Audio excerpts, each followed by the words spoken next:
அஸ்ஸலாமு அலைக்கும் ஹபீபி. Welcome to கீழக்கரைக்காரன். அதாவது காக்கா சம்மர் சீசன் வந்து ஸ்டார்ட் ஆயிருச்சு. எல்லா மக்களும் இந்த சம்மர்ல வீட்டில் இருக்க முடியாம எங்கேயாவது வெளியே வெக்கேஷன் டைம்ல எங்கேயாவது வெளியே டூர் போகணும் அப்படின்னு நினைப்பாங்க.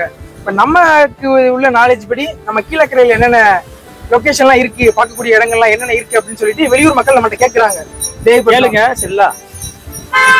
தேவிப்பட்டினம் மக்கள், பரமக்குடி பக்கத்துல ராம்நாடு, அரசமங்கலம் இந்த மக்கள்லாம் நம்மகிட்ட கேட்குறாங்க கீழக்கரையில் என்னென்ன வந்து பார்க்கலாம் அப்படின்னு சொல்லிட்டு. இந்த வீடியோ வந்து கீழக்கரை மக்களுக்கானது கிடையாது. டைம் இருந்தா பாருங்க, இல்லைன்னா உங்களுக்கு இது யூஸ்ஃபுல்லா இருக்காது. ஏன்னா நம்ம ஒரு நாளைக்கு 4 தடவை 5 தடவை கடற்கரைக்கு வருவோம், பாலத்துக்கு போவோம், லைட் ஹவுஸ் போவோம். அந்த மாதிரி நம்ம டெய்லி ரொட்டீனா யூஸ் பண்ற இடங்கள் தான். அதனால வெளியூர் மக்களுக்கு தான் இந்த வீடியோ. கண்டிப்பா பையன் கரெக்டா சொல்லுவான். கரெக்டா இருக்கு. மனாக்கு வந்து கரெக்டா இருந்தா பொரட்டா. சரி, அதெல்லாம் மண்டையில சால்னா. சரி, அதை விடுங்க. என் பெருகில் வரண்டா. இப்ப நம்ம ஊர்ல என்னென்ன பார்க்கக்கூடிய இடங்கள் அப்படின்னு சொல்லிட்டு பார்த்தோம்னா, ஃபர்ஸ்ட் செகண்ட் லைன் பீச் தான். நம்ம கடற்கரை, நம்ம நீங்க கீழக்கரை முக்கு ரோட்ல இருந்து நீ ஸ்ட்ரெயிட்டா எங்கேயுமே வளையாம நீங்க வந்து முக்னிலாக்க கடற்கரை செகண்ட் லைன் பீச் தான். ஒரு பேச்சு வழக்குல சொல்லுவோம்ல காக்கா, அதாவது இங்க லாஸ்டா வந்தோம்னா கடற்கரை தான் செகண்ட் லைன் பீச். ஸ்டோன் பீச்னு சொல்லுவாங்க, செகண்ட் லைன் பீச் சொல்லுவாங்க. பின்னாடி பார்த்தோம்னா பக்கிரப்பாக்கே டஃப் கொடுக்குற மாதிரி கூட்டம் இருக்கு. எங்க பின்னாடி பாருங்க. ஆமாடா, கொஞ்சம் திரும்பி அப்படியே லைட்டா வந்து ரொட்டேஷன் பண்ணி காட்டுங்க.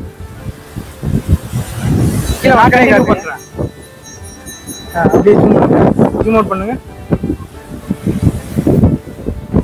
ஸ்டோன் பீச் கல்லு பீச் நினைச்சுக்காதீங்க. இந்த ஸ்டோன் பீச் பாத்தீங்கன்னா எங்க ஊரோட ஒரு ஃபேமஸான ஒரு பிளேஸ் சொல்லலாம். இங்க பாத்தீங்கன்னா நிறைய ஆட்கள் எப்பவும் வந்துட்டு போயிட்டு இருப்பாங்க. அது மட்டும் இல்லாம இங்க கடைகள்லாம் வந்து இப்போதான் ஸ்டார்ட் ஆகுது. சின்ன கடைகள், ஐஸ்கிரீம் கடை அந்த மாதிரி ஸ்டார்ட் ஆகுது. இன்னும் ஒரு ஃபியூச்சர்ல வந்து நிறைய கடைகள் வந்து வச்சிருக்கீங்களா. அப்படியே வந்து மெரினா பீச் மாதிரி அந்த மெரினா பீச் ஸ்டைல்ல போயிடும் கண்டிப்பா. அது மட்டும் இல்லாம நீங்களே அந்த கடல் பாருங்க. அந்த கடல் வந்து தண்ணி இங்க சூப்பரா இருக்கும். லைட்டா கொஞ்சம் வியூ காமிச்சிருங்களேன். அதாவது பார்க்கிங்க்கு எந்த விதமான பிரச்சனையும் கிடையாது. எந்த விதமான பிரச்சனையும் கிடையாது. ஆள் நடமாட்டம் உள்ள இடம்.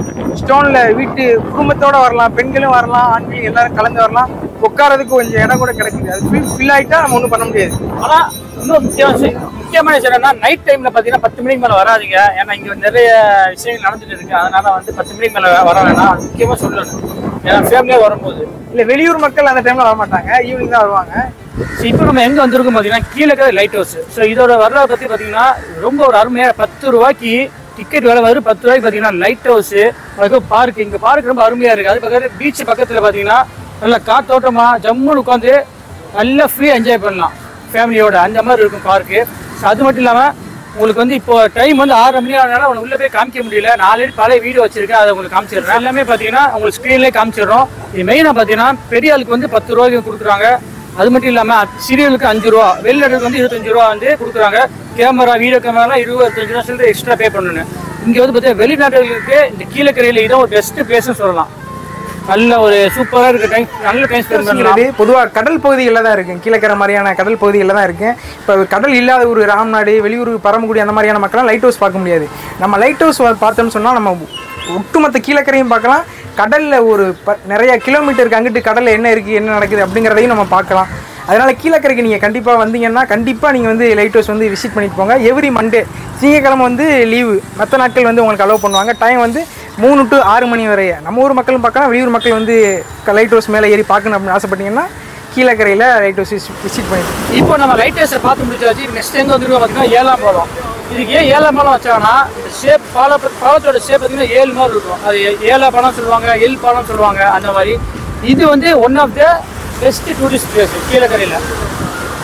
இந்த 3 இடம் எப்பவுமே மெயின். அது வந்து இந்த 3 இடத்துல நம்ம காஞ்சிரு நிறைய இடம் இருக்குது. இன்னும் பக்கிரப்பா இருக்குது. அதுக்கப்புறம் பக்கிரப்பா வந்து முக்கியமான இடம். ஆனால் காஞ்சிபுரம் சைடு அதெல்லாம் போகிறதுக்கு பார்த்தீங்கன்னா ஏர்வாடி இருக்குது. அதுக்கப்புறம் பார்க்கு, நிறைய விஷயம் இருக்குது. ஆனால் இப்போ நான் காமிச்சது பார்த்தீங்கன்னா வெறும் கீழக்கரைக்குள்ள எல்லாம் வாக்கபிள் டிஸ்டன்ஸ். இப்போ 3மே பார்த்தீங்கன்னா எல்லாமே வந்து நடந்தே போயிருக்கலாம். அந்த மாதிரி இருக்கும். இந்த இடத்துல பார்த்தீங்கன்னா நல்ல ஒரு வியூ சூப்பராக இருக்குது. பெஸ்ட்டு வியூ ஃபோட்டோகிராஃபி எடுக்கிறதுக்கு. அதுக்கப்புறம் பார்த்தீங்கன்னா பசங்களோட வர்றதுக்கு ரொம்ப ஒரு அடாப்டான இடம். இப்போ வந்து நம்ம 3 ஸ்பாட் நம்ம பார்த்துருக்குது. ஸ்டோன் பீச் ஒன்று, லைட் ஹவுஸ் ஒன்று, அப்புறம் எல்பாலம் ஒன்று. எல்பாலம் சொல்லுவாங்க, ஜெட் பாலம் சொல்லுவாங்க, என்ன வேணால் பேர் இருக்கலாம். மக்கள் அதிகமான புழங்கக்கூடிய இடம். காற்றுலாம் பயங்கரமாக இருக்குது. கடலுக்குள்ளேயே போய் உட்காரோம்.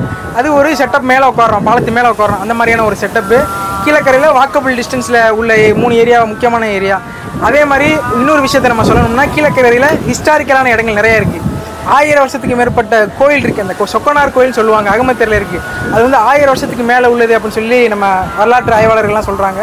அதுவும் வெளியூர் மக்கள் வந்து பார்க்கக்கூடிய இடம் தான். அதே மாதிரி வந்து 1000 வருஷத்துக்கு மேற்பட்ட பள்ளிவாசல்கள், அந்த பழைய குத்துவாப்பள்ளிலாம் இருக்குது, அது கூட போய் பார்த்துக்கலாம். அதே மாதிரி சர்ச்சு, பல நூற்றாண்டுகள் பல நீண்ட காலங்கள் உள்ள சர்ச்சு கூட தேவாலயம் கீழக்கரையில் இருக்குது. அது வந்து பர்மிஷன் கொடுக்குறாங்களான்னு தெரியல போய் பார்க்குறது கொள்றதுக்கு. ஆனால் நீங்கள் ப்ரேயருக்கு போகலாம், வழிபாடு நிகழ்ச்சிகளுக்கு போகலாம். அதனால் அந்த மாதிரியான இடங்கள் கீழக்கரையில் நிறைய இருக்குது. நம்ம காமிச்சது மட்டும் பக்கிரப்பா அதெல்லாம் காட்டாததுக்கு என்ன காரணம்னா அதெல்லாம் அவுட் ஆஃப் கீழக்கரையில் உள்ள முக்கியமான இடங்களை நம்ம காமிச்சிருக்குது. இன்னும் வரலாற்று சிறப்பு மிக்க கீழக்கரையில் நிறைய இடங்கள் இருக்குது, அதை நம்ம கூட மென்ஷன் பண்ணியிருந்தோம். தேவாலயம், சர்ச்சு, பள்ளிவாசல் அந்த மாதிரியான இடங்கள்லாம் அது வந்து ஏன் நம்ம ஸ்பாட்டில் போய் காமிக்கலன்னா அது வந்து பர்மிஷன் இருக்கா இல்லையா அப்படிங்கிறது நமக்கு தெரியல. அதிகமான மக்கள் போய் குழுமிட்டாங்கன்னா நம்மளால் ஒன்றும் பண்ண முடியாது. நீங்கள் ப்ரேயருக்கு போகலாம், வழிபாடு நிகழ்ச்சி வழிபாட்டுக்கு போகலாம், அது அந்த மாதிரி நீங்கள் யூஸ் பண்ணிக்கலாம். வேறு ஒன்றும் கிடையாது. வீடியோ எப்படி இருந்துச்சு அப்படிங்கிறத கீழே கமெண்ட்ஸ் பண்ணிட்டு போங்க. வெளியூரில் உள்ள உங்களுடைய ஃப்ரெண்ட்ஸ் அண்ட் ஃபேமிலிக்கு இந்த வீடியோவை ஷேர் பண்ணுங்கள். இந்த வீடியோவில் கலந்துக்கிட்ட கீழக்கரைக்காரனுடைய அட்மின் அபுகாரித் காக்கா கலந்துக்கிட்டது எனக்கு ரொம்ப ரொம்ப பெரிய சந்தோஷம். அவங்களே நம்ம வீடியோவில் வந்திருக்கிறாங்க. அவங்கள பற்றி நீங்கள் கமெண்ட் சொல்லுங்கள். அவங்க சேனல் கீழக்கரைக்காரன்னு சொல்லிட்டு தனியாக சேனல் இருக்குது, யூடியூப்லேயே இருக்குது. அதையும் போய் நீங்கள் சப்ஸ்கிரைப் பண்ணிடுங்க.